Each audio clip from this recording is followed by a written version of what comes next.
Hello friends, मैं आजाद sir आपका अपना यूट्यूब चैनल आर्ट्स बाय आजाद सर में स्वागत है। दोस्तों, जैसा कि आप जानते हैं कि हम आपको प्री बोर्ड के सिलेबस को ध्यान में रखते हुए हिस्ट्री का चैप्टर 1857 की क्रांति के बारे में हम बात कर रहे हैं। इसमें हमने कुछ बताया है। आज हम इसके लास्ट हेडिंग की तरफ बढ़ते हैं और लास्ट वीडियो ये होगा। अगर आप ये चारों वीडियो देखते हैं तो निश्चित तौर पे आपको बहुत अच्छे से ये चैप्टर क्लियर हो जाएगा। आज हम लोग बात करते हैं कि संचार का साधन, ठीक है। यानी कहते हैं कि 1857 की जो क्रांति हुई, कोई एक क्षेत्र में ये लिमिट नहीं था।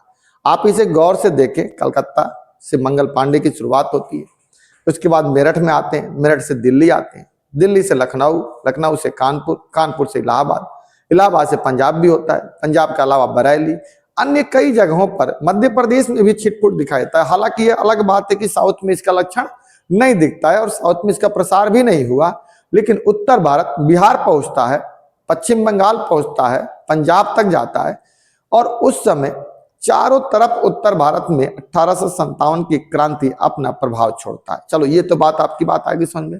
अब सवाल आता है कि भारतीयों के पास ऐसा कोई संचार का साधन था नहीं। संचार मतलब कम्युनिकेशन। अंग्रेजों के पास जरूर था। इस समय उनके पास ट्रेन चलती थी, ट्रेन का माध्यम हो सकता है, टेलीग्राम का माध्यम हो सकता है, अन्य चीजें उनके पास थी, लेकिन भारत के पास तो ऐसा कुछ नहीं था।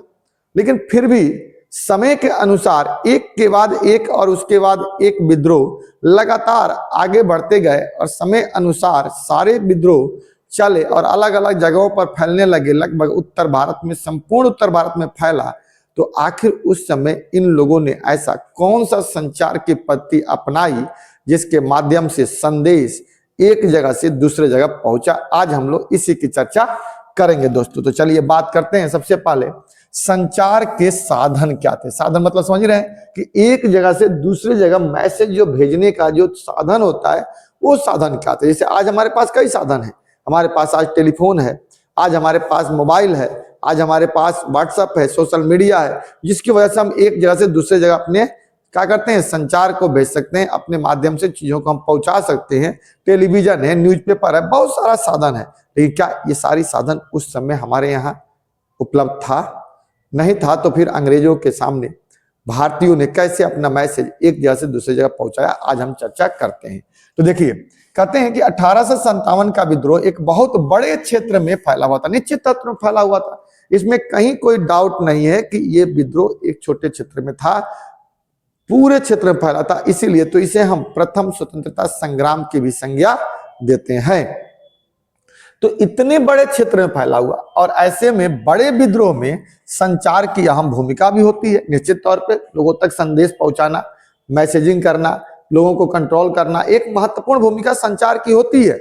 लेकिन विद्रोह में संचार से मतलब है कि किस तरीके से विद्रोहियों ने एक जगह से दूसरे जगह विद्रोह से जुड़ी खबरों को पहुंचाया और तालमेल भी बिठाया। भारत के अलग अलग क्षेत्रों में हुए विद्रोह की तारीखों को देखते हुए ऐसा लगता है कि जैसे जैसे विद्रोह की खबर एक जगह से दूसरी जगह पहुंची, वैसे वैसे विद्रोह आगे बढ़ता रहा। आखिर ये एक जगह से दूसरे जगह संदेश पहुंचा तो कैसे पहुंचा, ये हमारा संचार देखना है। विद्रोह की जानकारी देने के लिए कई जगहों पर, अब देखिए, नंबर 1 कैसे इस्तेमाल किया गया। शाम को तोप का गोला दागा गया। पहली बात, यानी ये बात बताई गई कि अगर मैं यहाँ पे तोप फोड़ता हूं, गोला दागता हूं और आवाज आपके पास तक पहुंचती है दूर तक, क्योंकि पहले ना आवाजें दूर तक जाती थी, इतनी बड़ी संख्या नहीं थी, इतनी बड़ी जनसंख्या नहीं थी, इतना पॉल्यूशन नहीं था, इतने चीजें नहीं थी, दूर दूर तक शांत रहता था, तो आवाजें एक जगह से दूसरी जगह जाती थी। आज की तरह इतना भीड़ भाड़ वाली जिंदगी उस समय नहीं थी। तो लोगों को एक संदेश गया कि अगर यहाँ पर ऐसा तोप लगा तो समझिए कि यहाँ पर विद्रोह की शुरुआत हो चुकी है और आप भी अपने यहाँ विद्रोह करने के लिए तैयार हो जाइए, या तो आज के डेट में या अगले डेट में, क्योंकि हमने तो विद्रोह कर दिया और यही तोप दाग करके हमने आपके पास एक संचार का संदेश भेज दिया। तो एक कारण तो तोप का गोला दागना भी था। और कई जगहों पर बीगुल बजा कर भी विद्रोहियों ने शुरुआत किया। यानी जो बीगुल बजता है, जो फूका जाता है विद्रोह के लिए, वो बजाया तो दूर दूर तक गया, उसके माध्यम से भी लोगों को संदेश पहुंचने का एक तरीका ये भी था। कई जगहों पर विद्रोहियों को शुरुआत संकेत दिया गया। कई क्षेत्रों में तो घोड़सवार एक जगह से दूसरी जगह जाकर विद्रोह से जुड़े संदेश पहुंचाया करते थे।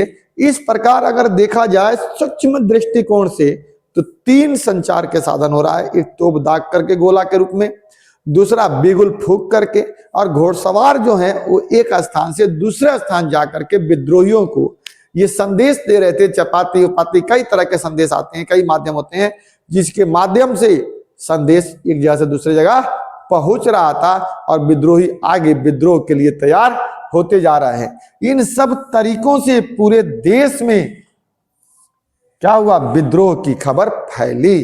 तो अगर दोस्तों आपके पास ये क्वेश्चन अगर आ जाए 3 नंबर में कि 1857 के विद्रोह के पीछे संचार का क्या क्या साधन था, तो आप निश्चित तौर पर इन 3 का उल्लेख जरूर करिएगा और 3 की चर्चा भी करिएगा। पहला, तोप का गोला दाग कर, दूसरा बिगुल बजाकर, और तीसरा घोड़सवार से एक जगह से दूसरे जगह संदेश पहुंचाकर लोगों ने विद्रोहियों को बताने का प्रयास किया और इस तरह से तालमेल भी बैठा और हम आगे भी बढ़े।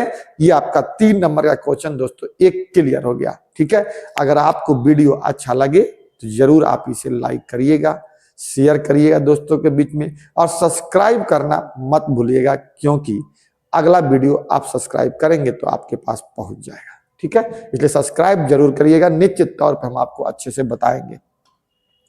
अगला कह रहा है कि विद्रोही क्या चाहते थे। अब अपना अगला हेडिंग आ गया, पहले तो संचार वाला कंप्लीट। अब कह रहा है कि विद्रोही क्या चाहते थे। विद्रोही चाहते क्या थे?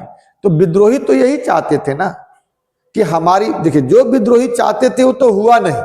विद्रोहियों ने जो चाहा वो तो मार्केट में आया नहीं, क्योंकि उस समय जितने भी विद्रोही थे ना, वो अधिकांश विद्रोही अनपढ़ थे और अंग्रेज ही पढ़े लिखे थे।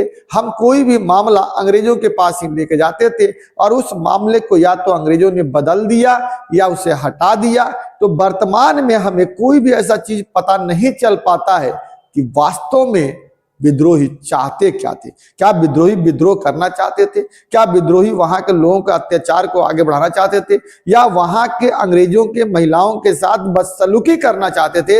इस बात का अंग्रेजों ने तो जरूर प्रस्तुत किया है कई तरह के चित्रों के माध्यम से, आप एनसीईआरटी में देखेंगे। लेकिन क्या ये वास्तविक था या काल्पनिक था, ये तो कल्पना करना भी मुश्किल है, क्योंकि जो डाटा था, जो चीजें मिली वहां से स्रोत के रूप में, वो तो अंग्रेजों द्वारा ही लिखी हुई मिली है, अंग्रेजों द्वारा ही बनाई हुई मिली है। हमने जो बनाया वो तो मिला ही नहीं, क्योंकि हम पढ़े लिखे नहीं थे, हमारे सबूत नहीं थे। इसलिए हम क्या चाहते थे इसका हमें पता ही नहीं चला वर्तमान की पीढ़ी को। फिर भी देखिए कहते हैं क्या चाहते थे। 1857 के विद्रोह के बारे में ज्यादातर जानकारी हमें अंग्रेजी दस्तावेजों से ही प्राप्त होती है और इन दस्तावेजों को अंग्रेजों के अफसरों द्वारा बनाया गया था। तो आप बताइए कि क्या हमारी बात को अंग्रेज हमारे सामने कभी सच्चाई प्रस्तुत करेंगे? कभी नहीं। तो उन्होंने तो वो चीज दिखाया जो हमारी गलतियां थी, हमारी छोटी मोटी गलतियों को उन्होंने बड़ी बढ़ा चढ़ा करके दिखाने का प्रयास किया और बताया कि देखिए भारत में विद्रोही क्या करना चाहते थे। एक महिला तक को भी नहीं बकस रहे हैं, कुरान, उनकी किताब बाइबिल को भी नहीं छोड़ रहे हैं, क्योंकि तस्वीरों में उन्होंने दिखाया है।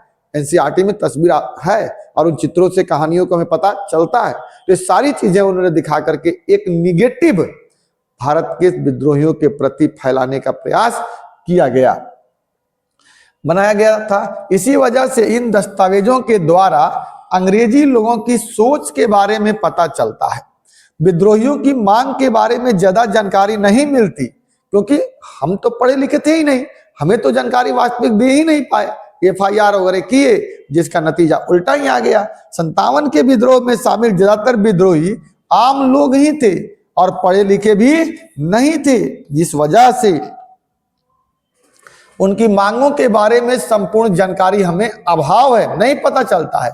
उनसे जुड़े कुछ इश्तिहार, घोषणाएं, कुछ घोषणाएं तो उपलब्ध हैं जो उन्होंने घोषणाएं की थी 1857 के विद्रोह के दौरान कि नहीं हमें एकजुट मिलकर के रहना है, हमें हिंदू मुसलमान की बातों को नहीं रखना है, क्योंकि अंग्रेज हिंदू मुसलमान की बातों को नफरती फैला करके हमके अंदर फूट डालेंगे। ये सब कुछ कुछ घोषणाएं हुई थी, अल्लाह अकबर राम रहीम की बात हुई थी, महावीर की बात हुई थी, ये तो बातें घोषणाएं हमें मिल जाती हैं, लेकिन वो सच्चाई नहीं जो हमने बताने की कोशिश की, अंग्रेजों ने उसे पलट कर लिखने की कोशिश की। तो इस तरह से उपलब्ध हैं जो लोगों के को विद्रोह में शामिल करने के लिए जारी की गई। इन्हीं इश्तिहार और घोषणाओं के आधार पर विद्रोही में शामिल लोगों की सोच और मांगों के बारे में पता चलता है कि वो लोग क्या सोचते थे। हम तो हमेशा एकता की बात करते थे, हम तो आपस में एकजुट रहने की बात करते थे, हमने कभी नफरती बातें नहीं की, हमने कभी अंग्रेज महिलाओं को नफरत की निगाहों से या उन्हें मारने का या बलात्कार कुछ ऐसी बातें हमने नहीं की, क्योंकि हमारी ऐसी सोच ही नहीं थी। लेकिन अंग्रेजों ने ऐसा सोच बना करके, ऐसा तस्वीरों के माध्यम से उन्होंने प्रस्तुत करके हमारे छवि को, हमारी सेना के छवि को बिगाड़ने का उन्होंने प्रयास किया था। अब देखिए क्या घोषणाएं थी जी, तो मुख्य रूप से सभी इतिहार और घोषणा मुस्लिम नवाबों के नाम से ही जारी की गई थी, क्योंकि सत्ता तो उस समय मुसलमानों के पास ही थी हमारे यहाँ। इन सभी घोषणाओं में भेदभाव को समाप्त करते हुए सभी धर्म के लोगों में शामिल होने की अपील की गई थी। अब बताइए, कहीं हमने नफरती बातें की कि सभी भेदभाव भुला करके सभी लोग एकजुट होइए और हिंदुस्तान को इस बार अंग्रेजों से मुक्त कराने का निर्णय लीजिए या मुक्त करा दीजिए। ये अपील घोषणा या इश्तिहारों के माध्यम से पब्लिक करती थी। 57 की क्रांति की आजादी के युद्ध के रूप में पेश किया गया, करने का प्रयास किया गया कि ये युद्ध है।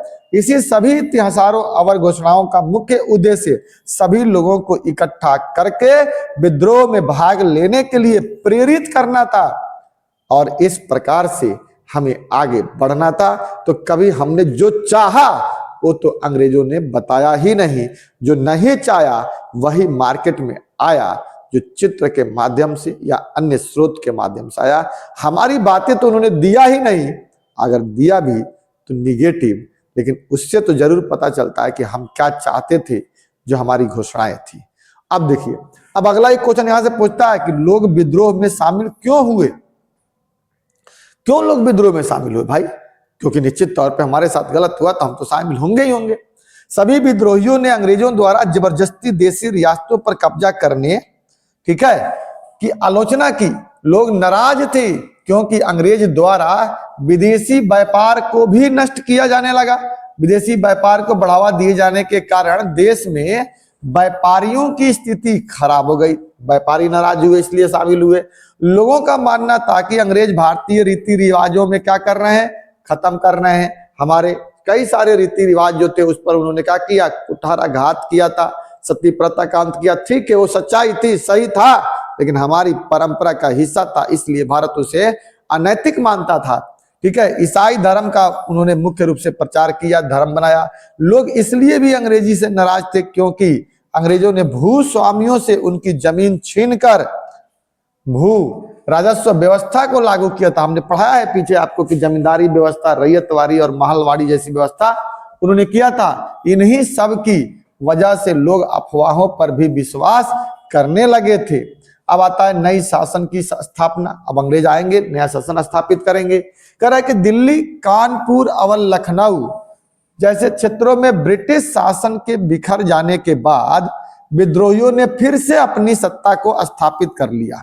यानी जब ये लोग बिखर गए, हट गए, तो हमने फिर से एक बार क्या किया, अपनी सत्ता स्थापित तो कर लिया, लेकिन ये बात लंबे समय तक टिक नहीं पाई या रह नहीं पाई। ठीक है, यहाँ के नेताओं ने पुरानी दरबारी संस्कृति के अनुसार विभिन्न पदों पर लोगों की नियुक्ति की, भू राजस्व की व्यवस्था बनाई ताकि सैनिकों का वेतन दिया जा सके। सभी प्रकार के लूटपाट और लड़ाई दंगों को रोकने के आदेश दिए गए, परंतु यह व्यवस्था ज्यादा दिनों तक नहीं टिकी और अंग्रेज दोबारा पलटवार करते हैं नई ताकत के साथ, नया एक कानून के साथ जिसे मार्शल लॉ कहते हैं, और फिर से इन जगहों पर अंग्रेज दोबारा सत्ता स्थापित करने में सफल हो जाते हैं। और इसे नई सत्ता हम कहते हैं, यानी अंग्रेजी शासन का पलटवार दोबारा होता है और हम इसमें हार जाते हैं, क्योंकि उनके पास एक नया शासन कानून होता है, मार्शल लॉ, और सब तरह से उनके पास सेना आ चुकी है। दिल्ली पर कब्जा करने के लिए उन्होंने एक तरफ पंजाब से और दूसरी तरफ कोलकाता से सेना बुलाया और तब दिल्ली पे कब्जा किया। उसके बाद से तो धीरे धीरे सभी जगह पर उन्होंने कब्जा करके अपनी सत्ता को स्थापित कर लिया। तो अब कह रहा है पलटवार कैसे हुआ जी, यानी हमारी सत्ता को फिर उन्होंने हटाया। धीरे धीरे उत्तरी भारत में अंग्रेजी शासन बिखरने लगा था। इसे देखते हुए अंग्रेजों ने विद्रोह को कुचलने के लिए योजना बनाई और फौजियों की टुकड़ी को उत्तरी भारत के क्षेत्र में भेजने के से पहले अंग्रेजों ने एक नया कानून जारी किया जिसका नाम था मार्शल लॉ, जिसके तहत हम किसी को भी पकड़ करके जेल में डाल सकते थे या गोली मार सकते थे शक के आधार पर। इस लॉ के तहत अंग्रेज प्रशासन ने अंग्रेजी फौजी अफसर या सामान्य अंग्रेजी लोगों को ऐसे हिंदुस्तानियों पर मुकदमा चलाने और उन्हें सजा देने का अधिकार दे दिया जिन पर विद्रोह में शामिल होने का शक था, थोड़ा सा भी शक था। अंग्रेजों ने विद्रोह के लिए केवल एक ही सजा रखी और वह थी मौत, यानी लोगों के अंदर एक भय उत्पन्न करना चाहते थे अंग्रेज कि इतना ना दहशत फैला दो कि कोई व्यक्ति जल्दी इसमें शामिल ना हो। इसलिए मार्शल लॉ उन्होंने लाया था और इसी के तहत अब उन्होंने दिल्ली पे क्या कर लिया, कब्जा किया, दिल्ली पर आक्रमण किया और कब्जा कर लिया। 1857 में अंग्रेजों ने दिल्ली पर दो तरफ से आक्रमण किया, बताया ना मैंने। पहली सेना की टुकड़ी जो थी वो पंजाब से अटैक की, जो दिल्ली की तरफ भेजी गई, और दूसरी सेना कहां से भेजी गई, कलकत्ता से, कलकत्ता की ओर से दिल्ली की ओर भेजा गया। दोनों ही पक्षों के बीच लंबे समय तक संघर्ष चला। इस बार अंग्रेजों की लड़ाई केवल अब फौजियों से नहीं थी, बल्कि अब तो आम सामान्य लोग भी इसमें शामिल हो गए थे। अंग्रेजों के विद्रोह में उतर चुके थे कम से कम 3/4 वयस्क पुरुष आबादी इस विद्रोह में शामिल थी। लंबी लड़ाई के बाद 1858 के मार्च में अंग्रेजों ने फिर से क्षेत्र पर अपना अधिकार स्थापित कर लिया और इस प्रकार से अंग्रेजों ने दिल्ली पर दोबारा कब्जा किया और दिल्ली पर कब्जा करने के बाद क्या कर लिया, पूरे भारत पर कब्जा कर लिया और इस प्रकार से 1857 का दुखद तरीके से अंत हो गया। ठीक है दोस्तों, इस प्रकार आपको ये वीडियो कंप्लीट हो गया। आपको वीडियो अच्छा लगे तो लाइक, शेयर और सब्सक्राइब जरूर करिएगा।